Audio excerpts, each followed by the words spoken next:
My name is Mark Alkinson. I have the honour and the privilege of being the principal here at CityLit. I tend to say that at the beginning of every event that we have, and I genuinely mean it.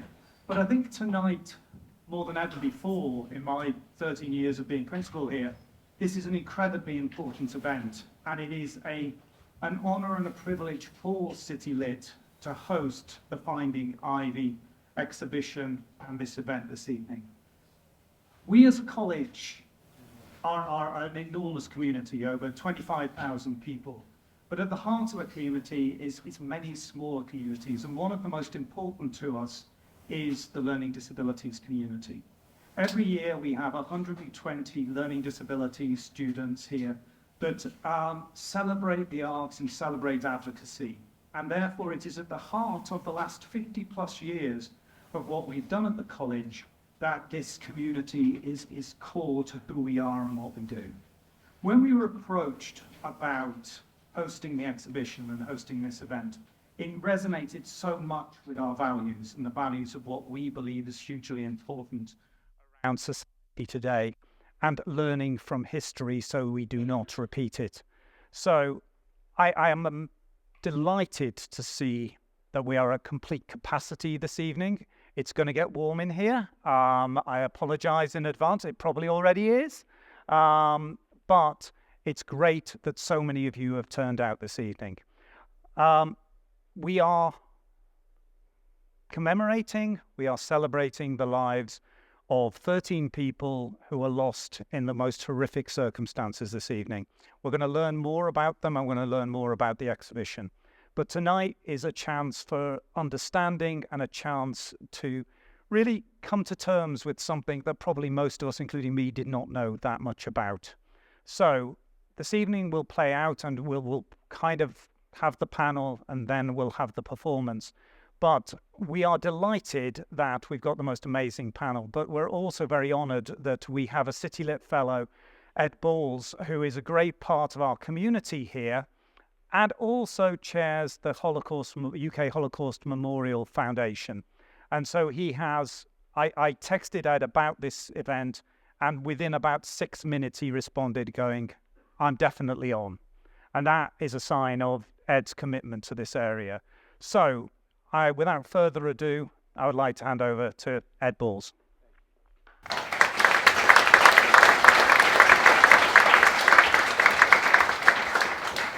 Thank you very much indeed to Mark and to all of you for coming along this evening. It's great to see the room so for a very, very important discussion we're going to have tonight. It's an important discussion for all of us to reflect on, and in particular, as Mark said, because of the capacity, experience, and understanding that CityLit has in the education of people with learning disabilities in our country.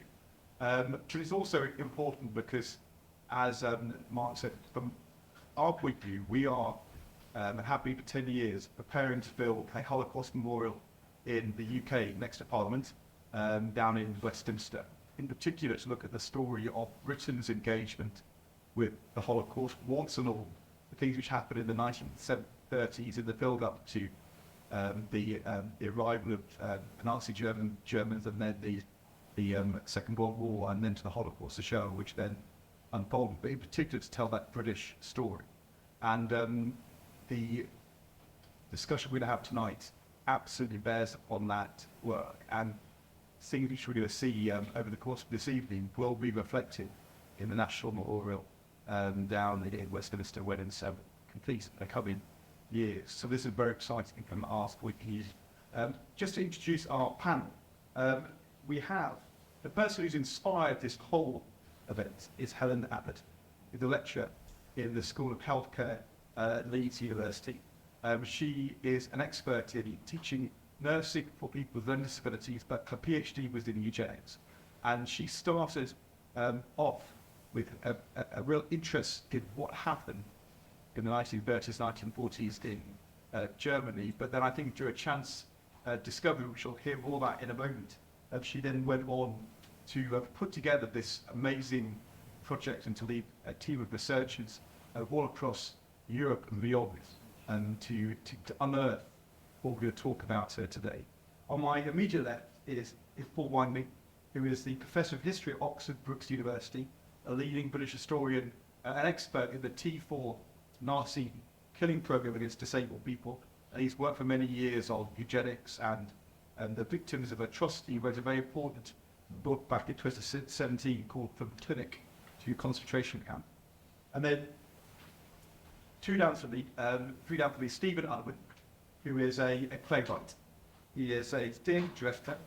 Most important though, he's the father of a son called Joey, who has a learning disability, and I think has inspired Stephen's campaigning on this hugely important subject. And his play, All Our Children, 2017, was about the Nazi killing program against disabled adults and children. His latest play, Laughing Boy, recently opened to critical acclaim. It's about the death in an NHS assessment treatment unit of 18-year-old Connor Sparrow. And what we'll be asking Stephen to do is to reflect on his personal perspective as a campaigner, playwright and a dad of what we're hearing tonight. And then Nancy Jennings, who is a biologist, editor, scientific writer, specialising in ecology.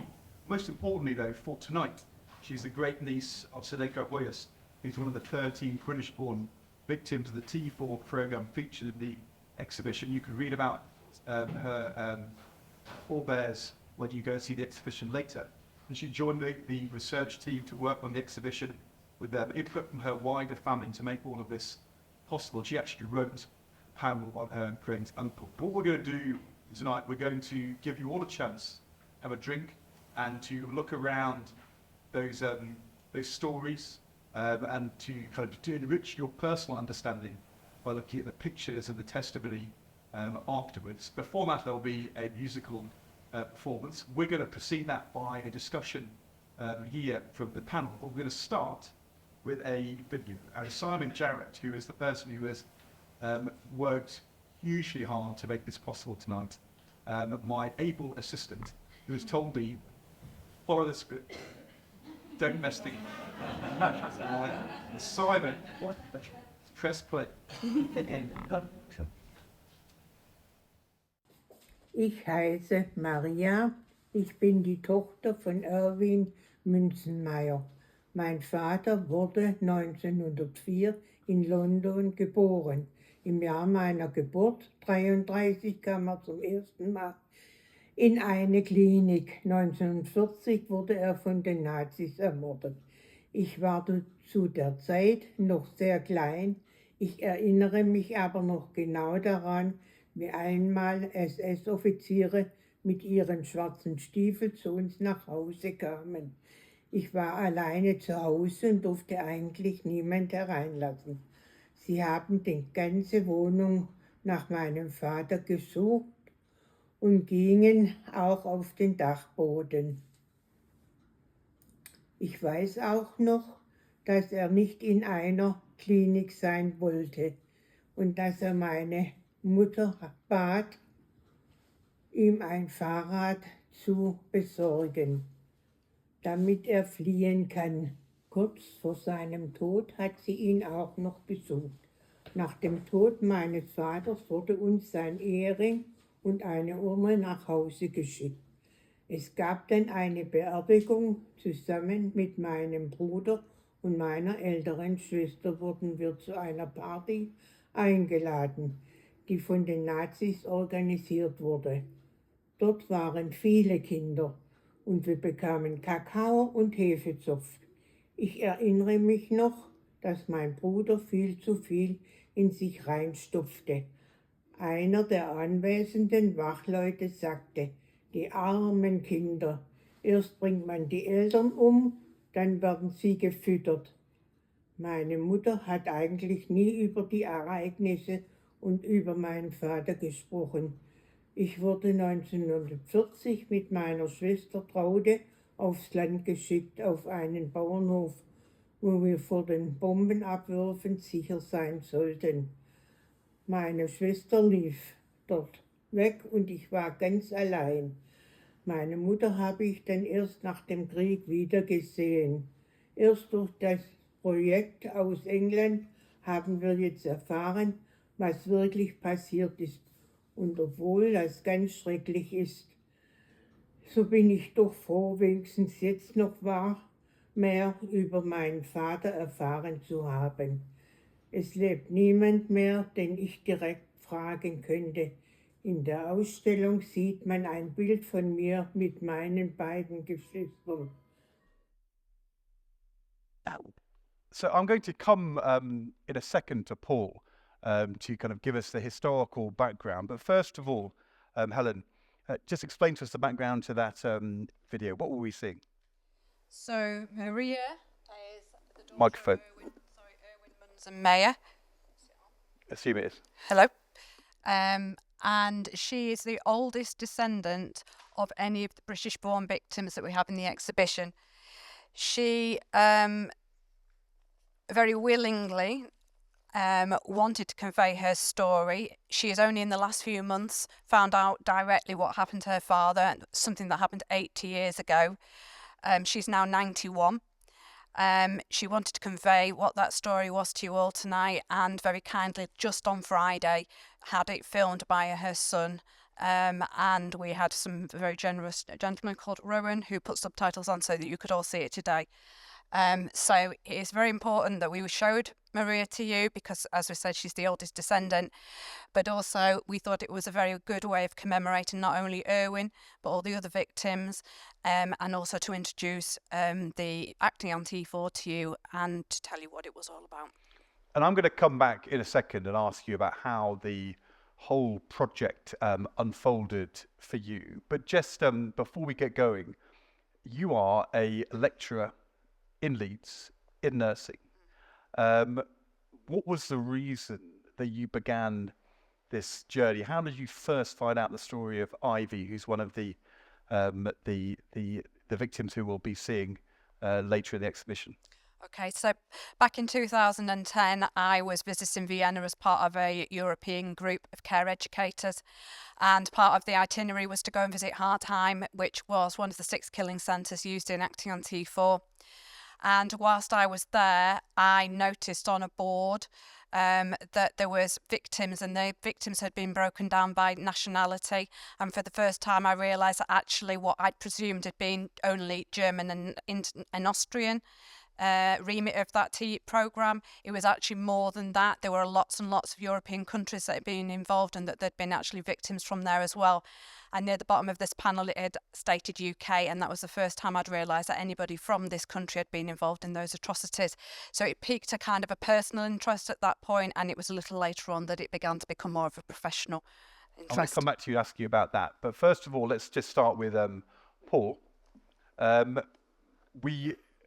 Everyone in this room will be familiar with the story of the Holocaust, and the 6 million people who lost their lives and who were predominantly Jewish, but of course other ethnic groups as well from all across Eastern Europe. But I think lots of people won't fully be aware of the scale of the T4 program and the focus on taking the lives of people with disabilities, and particularly learning disabilities, which is your expertise.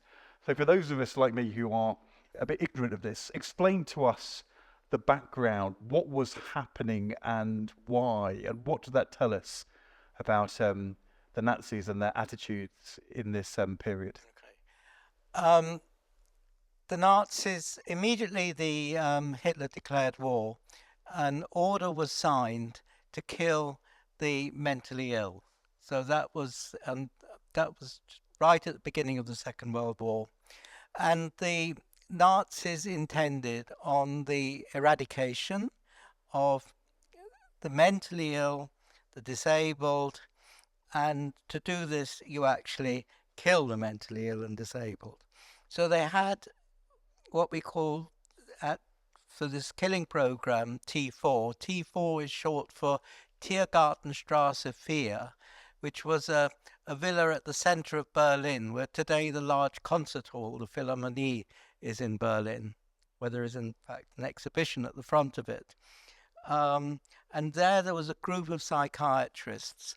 They evaluated memoranda on patient. They evaluated patient files to decide with a plus or a minus who should be killed.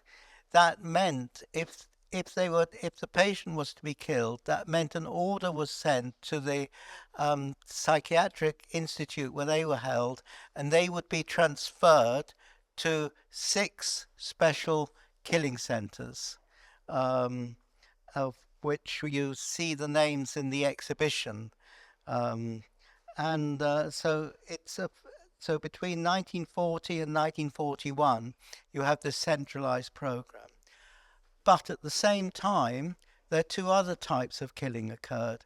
One is by SS squads in Poland and then in the Ukraine and Belarus, which simply went into psychiatric hospitals and gunned down patients and physicians. That's one program, and another program is a special program for the killing of children.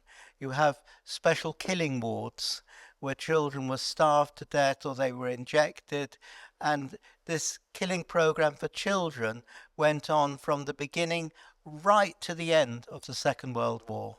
So it's a really big program with overall an estimated 220,000 victims, although there should be a proper named memorial by person for each person who was killed. Their life history should be reconstructed, and I think that, but the Germans have never done that. And it's horrifying. I mean, it's terrible. It's evil. But people, medical professionals, did this. People had been trained. When you look back historically, what was in their minds? What was the ideology or the underpinning? What intellectually persuaded them that this was the right thing to do? Okay, I mean, this is the eradication of all mental diseases for the fitness of the German race. I think that was important.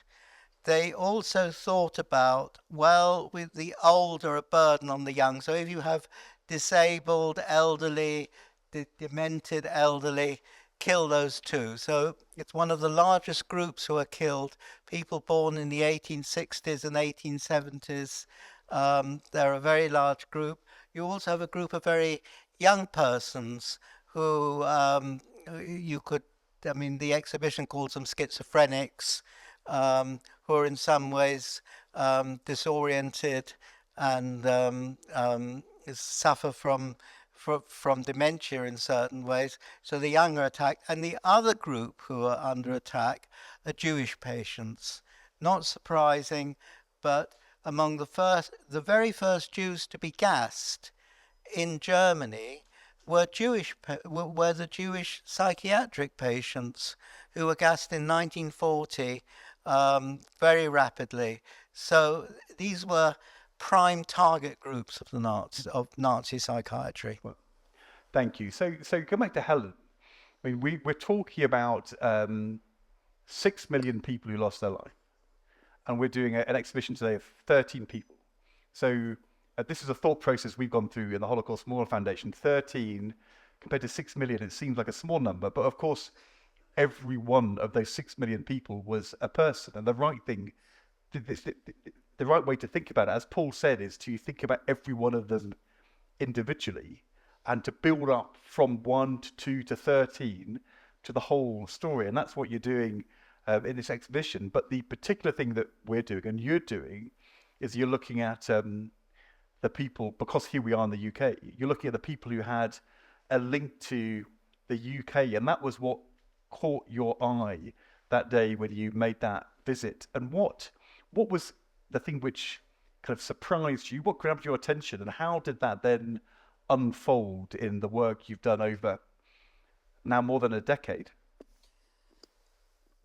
Like I said, the way that T4 was actually written about back in sort of 2010 was written in a way that made you believe that the victims were really only of a German and Austrian descent. Nobody ever really talked about individual nationalities, but that wasn't surprising because back in 2010, nobody really knew who these people were. And when people did have names, there was a restriction on actually giving out any specific details. You couldn't write about anybody using a specific name. You could write about them in terms of being a number, or you could write about them if you were anonymised, but you were never allowed to actually mention any specific name. So it actually did restrict people. Another reason that potentially we didn't know about the victims being of different nationalities was also that a lot of what was being written was in German, which meant anybody who couldn't speak German was there was a barrier there in terms of understanding this programme fully. That's now changed, and we are seeing an increasing amount published on the T4 programme, but still it does very much emphasise the German and Austrian victims, not the international ones.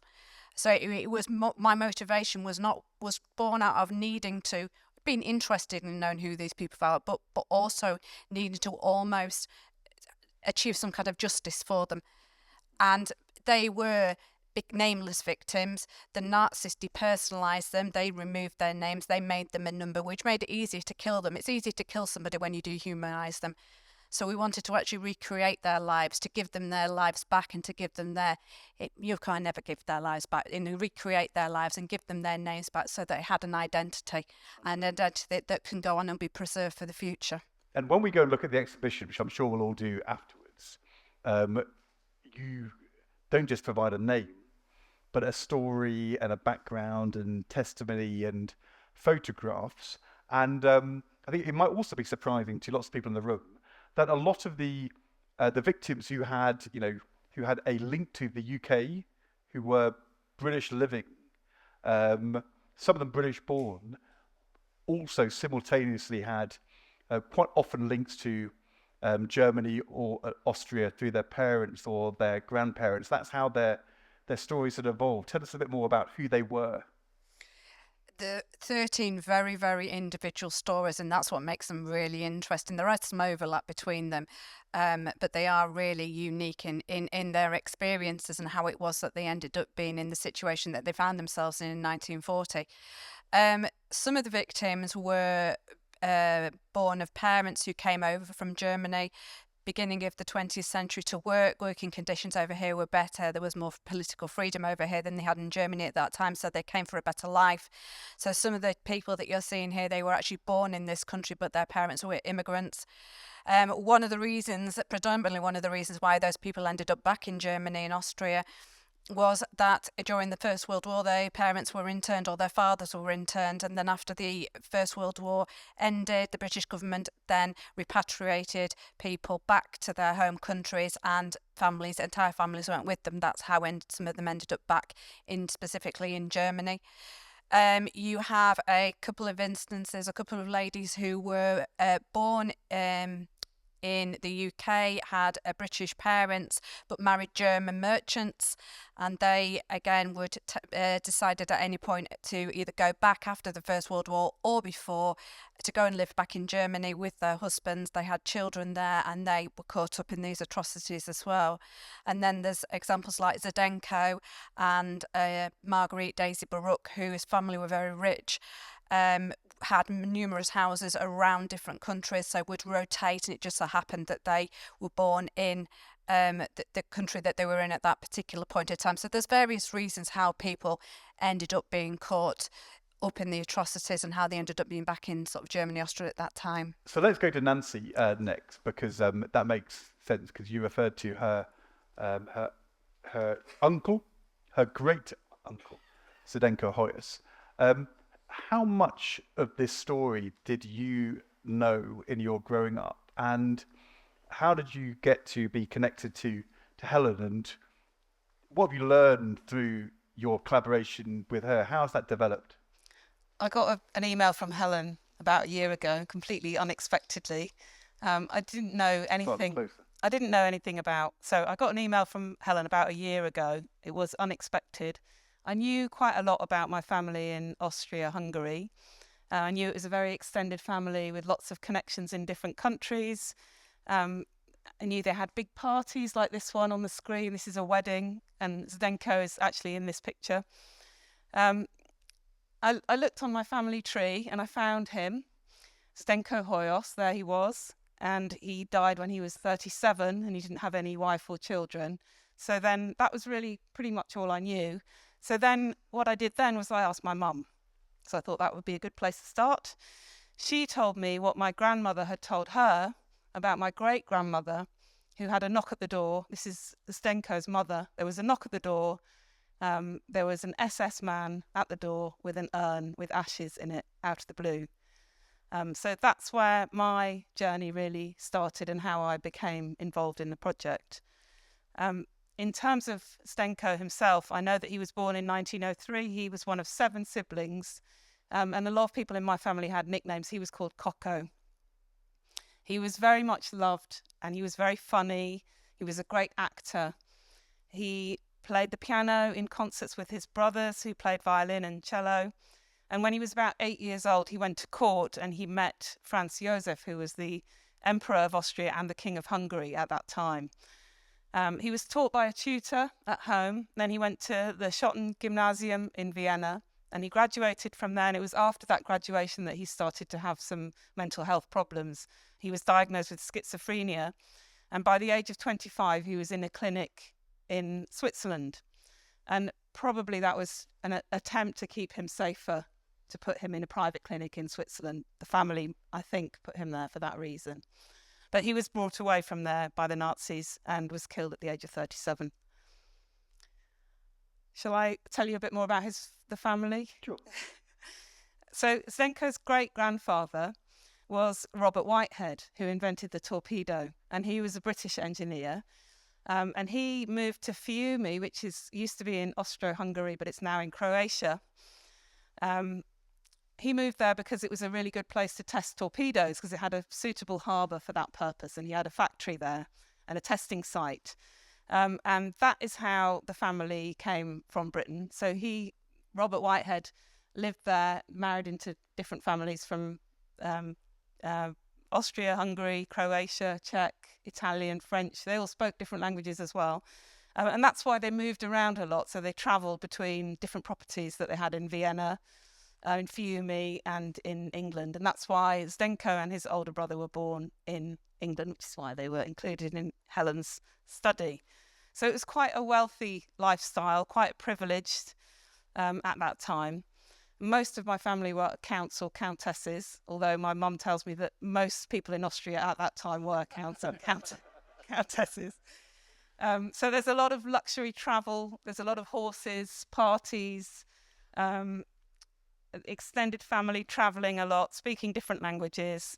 Until there was massive inflation, and then a lot of their property got confiscated in the Second World War. But until that time, they were living a very nice lifestyle.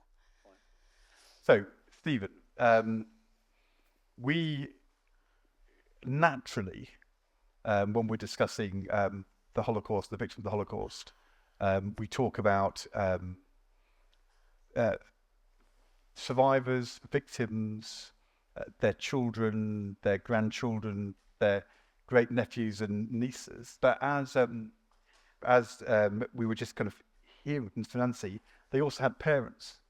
They had mums and dads too. And you're a dad of a lad called Joey, and you've campaigned and actually could have written an important play about this subject. And my guess is it starts from the bewilderment of being a dad and trying to understand how this could have been. Well, so my mother is a Holocaust survivor. She was born in Hamburg, Monica Cohen, in 1933, which is not a good time to be born called Monica Cohen, and they left in 36. But she counts as a Holocaust survivor. And my partner, her father, was born in Vienna in 1928 and came out in 1938.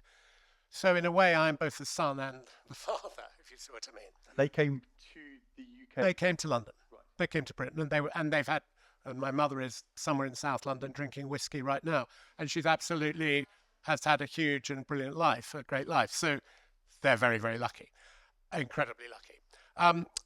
But I am indeed a father of 3 children, but three offspring. My middle son, Joey, is, who we're really talking about, has profound learning disabilities. He's 27, has no speech, very limited cognitive abilities, epilepsy, which is touchwood at the moment under control. So I don't think the Nazis, with his grandmother and with his epilepsy and his learning disability, I don't think they would have liked him very much. And that was indeed, that along with the further curious part of my background, which is strangely a Catholic, weird mixture of Catholicism and Marxism, inspired me to write this play, All Our Children, which is about it's both about the mentality that might have led to this, but it's also about, in a way for me more importantly, it's about the opposition, the possibility of opposing this kind of monstrous thinking. And it is specifically about the intervention of a Catholic Bishop von Galen, but it's also about the opposition of a mother whose child is murdered. And in the first draft of this play, the child was called Joseph, until my brother read it and he said, you can't call him Joseph. So he's now called Stefan, which is me. So the mother, who's a fighter, who is based on Sarah Ryan, who is Connor Sparrowhawk's mother. And then the third element in terms of how there can be an opposition is that there is a maid who has 3 quote-unquote normal children and starts to realize that maybe there isn't that much difference between her normal children and the non-normal children. And I suppose that an opposition to something as monstrous as that needs the intellectual leadership of somebody like Galen, the kick-ass fighter who's the mother of a victim. But then in a way, most importantly, ordinary people who have no lived experience of it, but have to discover it. Right. Paul, just a moment ago, Helen was talking about anonymity. And has there been something particular about the way in which the victims of T4, people with disabilities, learning difficulties, have been treated or talked about, or their families respected or disrespected compared to other victims of the Holocaust? Yes, just as Helen says, in contrast to Jewish victims whose names are, the families have got no difficulties about naming to commemorate the victims, with psychiatric victims, particularly medical institutions and state archives felt that these victims' names needed to be protected. They needed to be kept secret. And there were protests. There were, for example, some anti-psychiatry activists who took a list of 30,000 T4 victim names and read them on a freezing cold couple of days in the center of Berlin, because they felt strongly that these names should be commemorated, and then they put them online on the internet, and that was regarded as totally illegal, and the German Federal Archives fought them for years, until the German Federal Archives in 2019 took the 30,000 named documents that the East German secret police had held, the Stasi, and themselves put the names online. There is still problems with using the actual files of the patients. These are still regarded as secret, which is odd from a British point of view, because we're used to cause of death as a public document. This is not the case in Germany and Austria. This is regarded as a completely taboo topic. My view is the record ceases to be a genuine medical record, but becomes a record of murder. And we owe it to the victims that their murder should be clarified and should be placed in the public domain, because only that gives a sense of the sort of starvation, mistreatment, all the abuses which they underwent, some horrific electric treatments and so on. I mean, all these things, they need to be brought into the public domain. So absolutely, they have been kept secretly. There is still taboos to overcome in terms of German and Austrian archives. Things improve, but it is a struggle. So it's very important to have the type of exhibition which Helen has done, because there's so many misconceptions about the victims, and each victim's life history needs to be understood as the person whom they were, rather than just as a case who was killed. I think it's really important, and there's a lot still to be done in this area. Going over to Nancy actually next. We know that within our society in the last 100 years, we know within our royal family that there was a time decades ago where to talk openly about family members with learning disability was a taboo. I don't know the extent to which Paul is kind of his investigations kind of reflect the hangover of that. But this is something which because of Helen's discoveries, you and your family have now had a chance to talk about and reflect. What was the reaction of your wider family to kind of learning this story? It's interesting because I think it is a painful subject for some of the people in my family, and there are some who don't really talk about Zdenko that much. Still today. But I think everybody's been happy to find out more about him. And my grandmother wrote her memoirs just before she died, and she was writing about her brother. That's one of my main sources of information for the panel is her memoirs, which are on the screen behind you. So she wrote quite a lot about Kokko, and that's where I got lots of information about their lives, and she also wrote about the fact that he was killed. So she definitely was able to talk about it. The rest of my family, I think it's brought us together in a way. There's 8 of us here tonight, so they're all on the front row keeping an eye on me, making sure I get it all right. And so we've talked quite a lot about, since finding out more about him, we've talked a lot about mental health, disability, and also things like love and loyalty and what it means to be part of a family. And I think it's been really important for us. Certainly for me, it's been an amazing experience. And last year, my sister Claire and we travelled to Austria, and we had a really amazing visit to the Hartheim where Zdenko was killed. It was incredibly difficult to see, but you can actually go into you can walk through the building in the same way that the victims walked. So they arrived in buses. You can go in through the way that they went in, through various rooms where they were stripped and examined, and their belongings, they had a few small belongings with them, some of them. You can see some of those belongings. And then you can walk through a memorial room with all the names of the victims on the wall, including Zdenko's name. So it was amazing to see that, and then to see the gas chamber and to be there. It was really difficult for us, but then after that we went upstairs to the exhibit there, and Florian's here today. He works there. He's an archivist at the memorial site. But we walked through the exhibition on the top floor, and that's all about eugenics and how everything happened and the history of T4.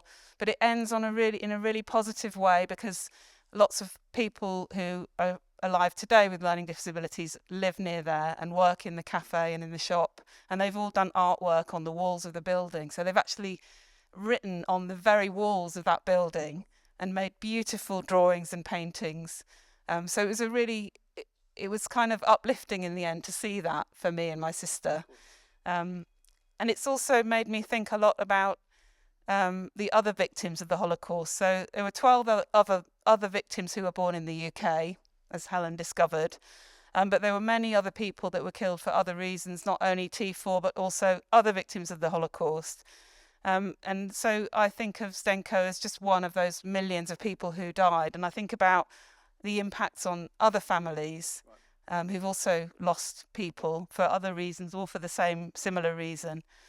So really what we would like to do as a family is keep Zdenko's memory alive and talk about him and remember him as much as we can. So it's been a great opportunity for us to do that, I think. And then, no, the reason we're building a Holocaust memorial is not only to remember and to learn, but, to reflect upon the fact that in 2024, we're a parliamentary democracy. And the Holocaust began in a parliamentary democracy. Anti-Semitism is on the rise. Every democracy, every society has to guard against these moments. So it has a contemporary relevance. And I guess for you, Stephen, I mean, you are, as I said, campaigner, dad, playwright. For you, this isn't only about connecting to the past and your personal story because of your family coming from and escaping. It's also, your campaigning is about now? Oh, it's completely about now. I mean, it's fantastic that this exhibition is about people born in the UK who were murdered. But I think we have to remember that eugenics, which is really what this was an expression of, whether it was born in the UK, well, the first eugenics conference was in the UK, and that eugenics was everywhere. And that all the Nazis did is that they simply took it to its logical conclusion. And one of the things that I've found through my campaigning and through research and through trying to write about this stuff is that many of the things that we feel most positive about, Virginia Woolf was a eugenicist. The founding of the NHS, they simply transferred the so-called idiot asylums and they became long-stay hospitals. And so the founding of the NHS, which I certainly regard as one of the great moments of civilization, actually excluded and let down this particular group. Recently, in the COVID pandemic, people with learning disabilities were dying at an astronomically higher rate than other people, not because of their innate health problems, but because of the way that they are regarded and engaged with. So, and then in Laughing Boy, which is this play I've written, it was discovered that of all the deaths in Southern Health of people with learning disabilities over a certain period, of people unexplained deaths, only 2 were properly investigated. These were deaths by indifference, and it's not that far. I mean, of course it's different, but it isn't that far from these horrors that we're talking about here. America only stopped doing sterilization of learning disabled people 20 years ago, 25 years ago, I can't remember the exact date. We only narrowly avoided compulsory sterilization in Britain. So I think that what we shouldn't do, sorry, this is a lecture, forgive me, but I feel very passionate about this. I think that what we shouldn't do is it's a rant, not a lecture. What we shouldn't do is imagine that this is some kind of an entirely discrete event. And I think this is true, that the perpetrators, some of the perpetrators then went on, and you'll know this much better than I do, then went on to the larger scale Jewish Holocaust and the Jewish Holocaust, I beg your pardon, and used some of these techniques. But some of them who survived then had careers in the Federal Republic or in Austria as doctors, and they weren't punished because what they were doing was really what the Russians and the Allies thought maybe was a good idea anyway. That takes us to, I'm going to give the last kind of word on our panel to Helen, because this is an exhibition which is going to be touring in the UK, also going to be touring in parallel in Germany and Austria. It's a multilingual exhibition that you're doing, and you are. I mean, you're now a historian, as well as an expert in nursing and care for people with learning disability, but you're also a teacher. And when you think as a teacher about what you are trying to teach, what do you want people to learn when they come in Britain or Germany or around the world and to read the panels and reflect upon what you've done in the last 40 years? What are you seeking to teach? What do you need people to learn?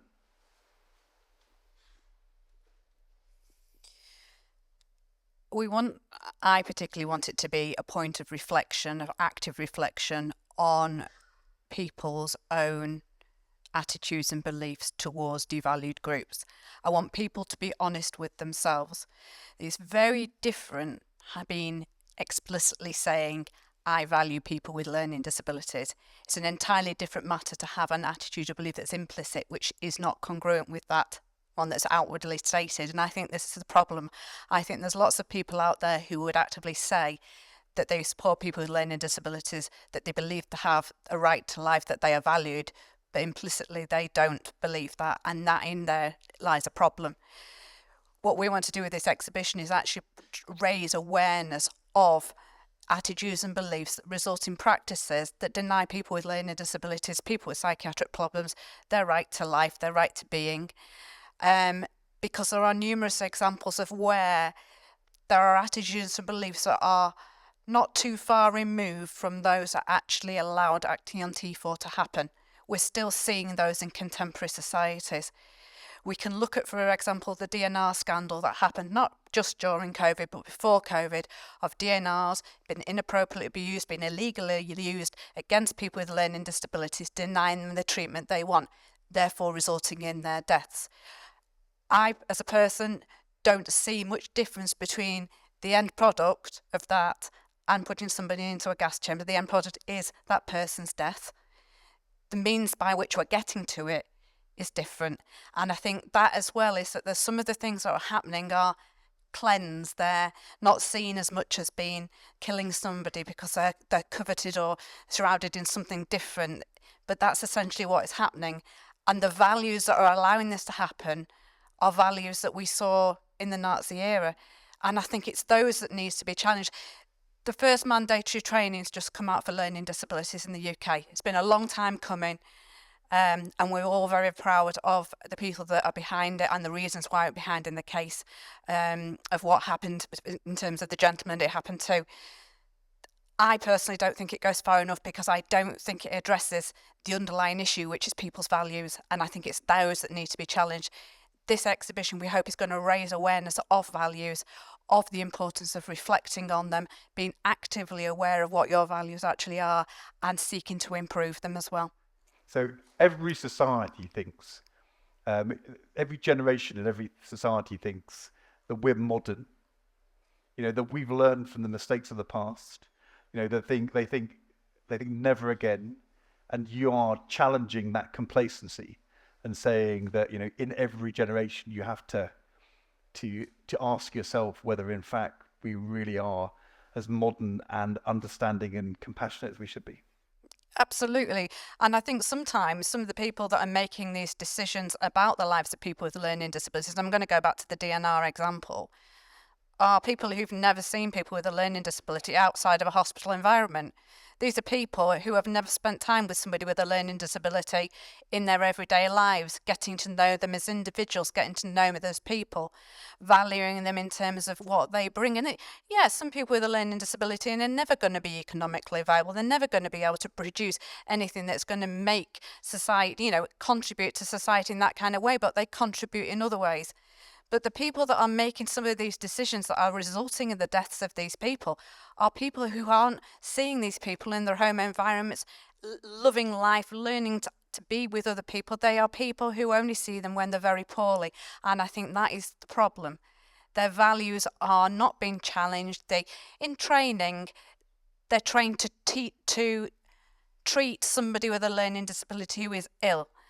they don't get the opportunity to spend time with people with a learning disability outside of those environments that would actually, I think, improve their value base, improve their attitudes, and actually when it came to actually thinking about whether or not a DNR is required, thinking about actually whether or not it is in the best interest of that person, or is this just something that's reflecting a value of my personal value, or the person that is applying the DNA that is negative and not in keeping with actually what the value of that person really is. So we've heard from Paul and his expertise, but also how recently he's been challenging authorities in Germany to give a name and a voice and a humanity to the victims. And we've heard from Nancy and about her uncle, but also the way her family has dealt with and managed and reflected and celebrated his life. And we've heard from Stephen about his family history and his son Joey and his campaigning. And above all, we've just heard from Helen, who over 14 years has taken a first encounter and turned it into something very special, which will be seen by very many people, but also challenges all of us to reflect upon ourselves about where we are in 2024 and whether there's more for us all to do. So can I ask you to thank our panel?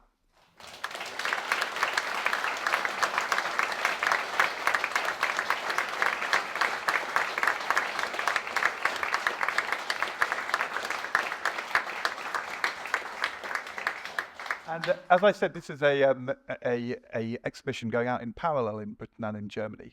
I think Nancy earlier made a reference to Florian. Florian Schwaninger, the director of the Hartheim Memorial Centre in Austria, who has been, I think, an important partner for Helen in the work she's done, and with Nancy as well. And we thought we would, in order for us to understand how we're all working together to learn these lessons, but also kind of reflect upon its contemporary relevance, we thought we'd just ask Florian to come and say a few words. So please welcome Florian to the stage.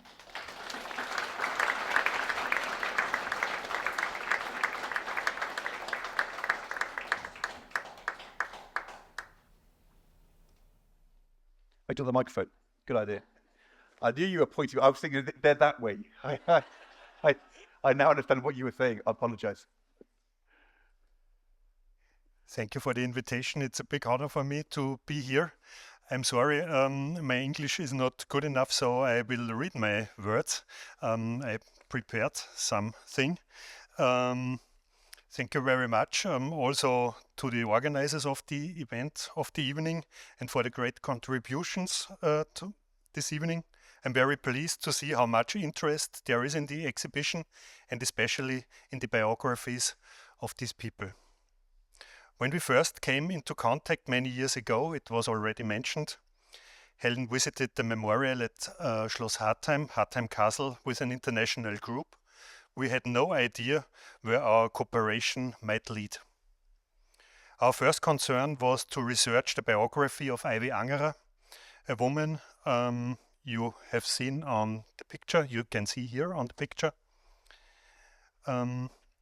which we managed to do, not least with the help of her relatives. This biography was to be the starting point for the project and also gave it and the exhibition its name. Many thanks once again to Helen Atherton, the project team, and all those who have supported the research all over the years. The victims of Nazi euthanasia were forgotten for a long time. After 1945, it was generally difficult enough for victims of National Socialism to be recognized in Austria and Germany. For example, for people who were persecuted for political, anti-Semitic or racist reasons. However, the victims of Nazi euthanasia had an even harder time. They belonged to groups that had to live on the margins of society even after 1945. People with disabilities or mental health needs. In most cases, their families no longer spoke about their fate. They became forgotten family members, so to speak. It was to be decades before this part of Nazi extermination policy and its victims received attention. At the Hartheim Castle Memorial, it is important to us to give people their names, their faces, and their stories back. I'm very pleased that we can also contribute here with this exhibition to raising public awareness of the people who were murdered. I think that it must also be an important contribution to drawing attention to the dangers of stigmatization and exclusion. It should also be a contribution to showing how important it is to stand up for the equality and inclusion of people with disabilities and mental health needs. Once again, many thanks to everyone involved, also for the organization of tonight's event and the wonderful cultural contributions we will see. Thank you very much for coming. I wish you a pleasant evening and an interesting visit of this exhibition. Thank you all.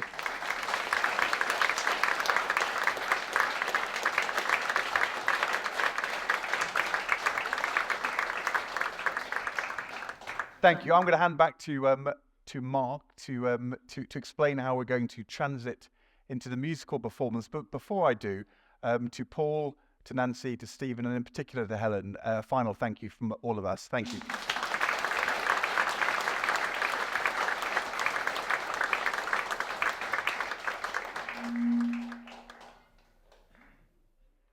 I'd like to also very much thank Ed for a masterful moderation of what is a very, very challenging and difficult subject, done so brilliantly, and of course our panelists and our guests. What we're going to do now is ask you to stay seated, but bear with us for about 10 minutes.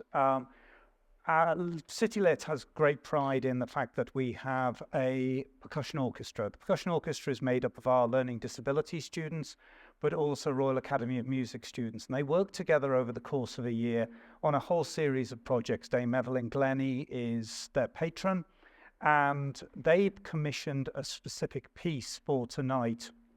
And they have allied with the Coralie Dance Company, which is also another learning disabilities arts group. And they are going to have a brief performance for us. But if you all go, I'll never get you back in here. I've learned this from experience. So if you will, unless you desperately need to go outside, stay with us, have a chance to talk and reflect on what you've seen and heard. And then in about 10-15 minutes, we'll have reset the stage for the performance before we draw the evening to a close. So again, thank you for our amazing panelists. Thank you to Ed for being a huge supporter here at the college. And thank you for all of you to turn up. And please stay where you are. All right. Thanks, everybody.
ladies and gentlemen.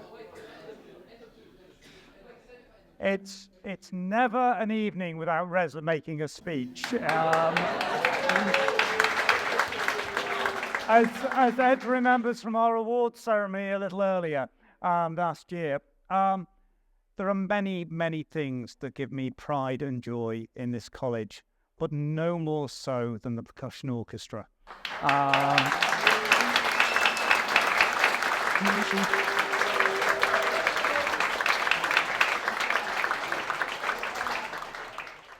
They are truly an amazing organisation. They've met their kindred spirits and their soulmates in Coralie, and I think together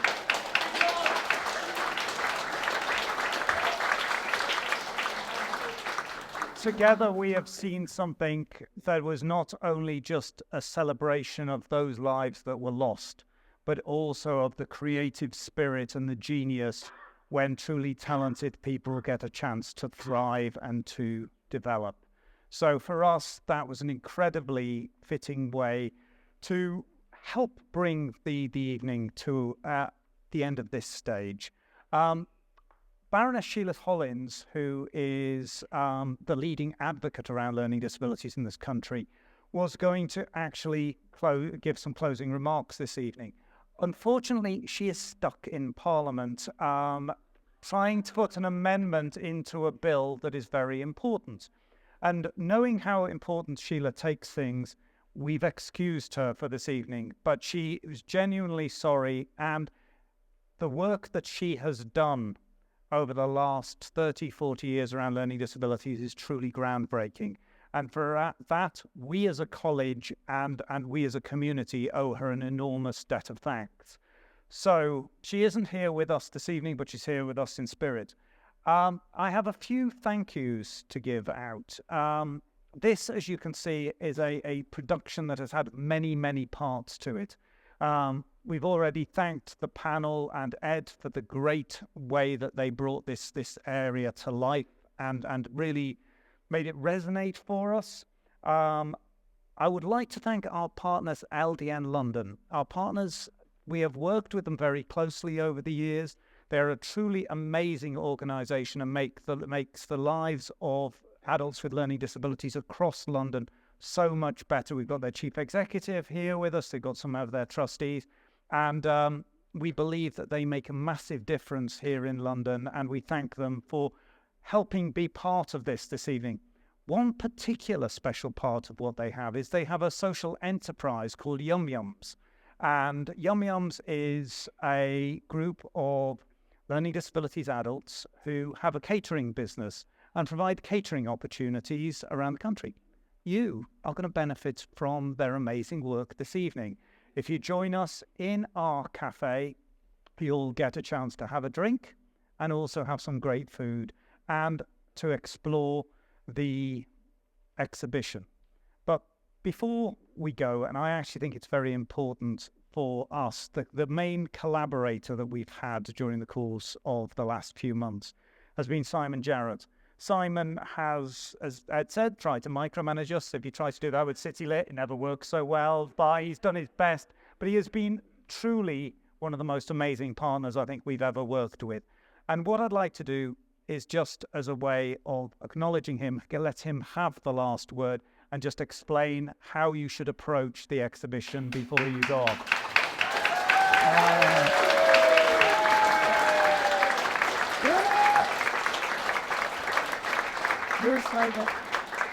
Thank you very much. And they all went completely off-piste tonight. But they were fantastic, so I don't mind at all.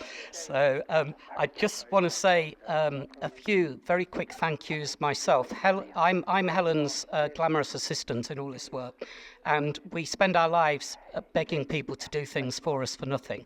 And well, I just want to thank some of them tonight. So one of them is Lee Allinson, who's in the audience, who unfortunately for him came to our attention about 10 months ago and had created all these panels. He's a graphic designer who has done the most incredible job. He's produced them in English and in German, completely on a voluntary basis for us. So Lee, actually stand up, and we'd like to give you a round of applause.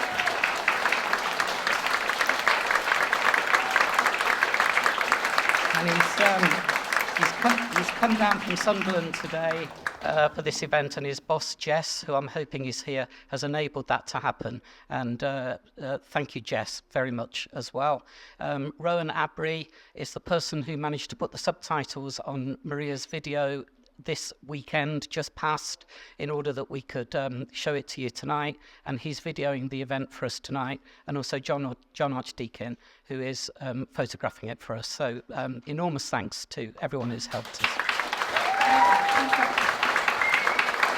And finally, I don't really need to explain the exhibition. It's best to start at the beginning and end at the end, but there's 2 introductory panels, and then we have the 13 life stories, which really you can read in any order, and then we have a panel which discusses some of the issues tonight, which is called Aftermath, which is about some of the relevance of all this for today.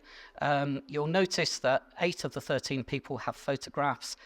Where we don't have a photograph, or we only have photographs of members of the family, we have put in a silhouette.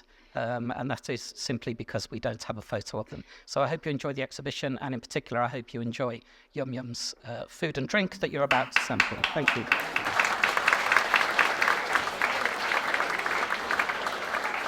Oh, yes, very good. That's it. All right, everybody. Slowly, calmly, do not trample each other. Make your way. Take your time. Mark. Brilliant. That was great. Well done, you. That's your... Come in. Big. Yeah.